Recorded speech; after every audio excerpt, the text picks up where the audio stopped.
Hey everybody, we're going to continue talking about the stress-proof life. And what's on my heart today is the fact that right now there's 30 million people who are diagnosed with type 2 diabetes and over 84 million people who are pre-diabetic. Not only that, we're seeing a large number of kids, like 10-year-olds, being diagnosed with type 2 diabetes. Where does type 2 diabetes come from? It's crazy because it's caused by inflammation and blood sugar fluctuations. When you put those two together, you get type 2 diabetes.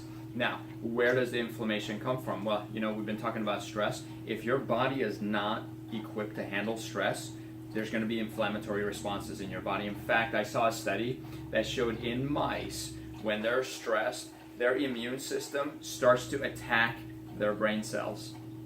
How crazy is that? They get inflammation in the brain if their bodies are not equipped to handle stress. You think about that. That's why there's also a big rise in dementia and Alzheimer's in our community right now. Dementia, some experts are now calling it type 3 diabetes because the combination of the inflammation and blood sugar fluctuations causes depression and anxiety, and it really causes a lot of memory loss. How crazy is that?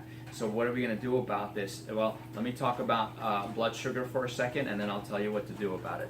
Blood sugar goes up and down when cortisol goes up. You remember a while back when I did a video and I talked about how when someone cuts you off on the road, don't get angry at them because that releases cortisol and epinephrine, which is adrenaline. And what that does is it makes you gain belly fat, and it also lowers your cognitive ability. So that makes you dumb and fat.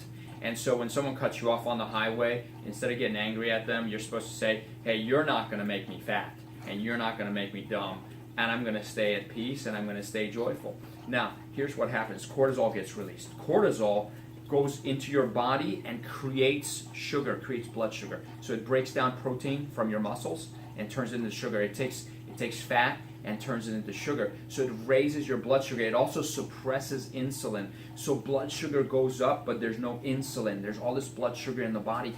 That alone can cause inflammation long term. Short term, it's great because you're in fight or flight. You need extra energy. That release of blood sugar plus the adrenaline is going to give you a burst of energy. You're able to do things. But that shouldn't be long term. That should be short term, few minutes, and then it should go back to normal. So when we're under chronic stress and we're not equipped to handle that stress and we're not handling it properly, what are we doing? We're increasing inflammation in the body, we're increasing blood sugar, and guess what? Your insulin receptors are going to stop responding. And that's why you have 10-year-olds getting type 2 diabetes. So here's what you do. If you have children, don't discipline them during mealtime.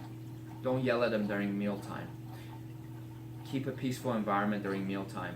Let them eat properly. I told you in another video, you yourself, you need to eat slow.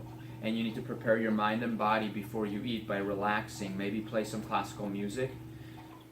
Be at peace, eat slow. Even if you don't have a lot of time, eat slow. So you yourself eat slow. Don't get stressed during mealtime. And don't stress out your children during mealtime.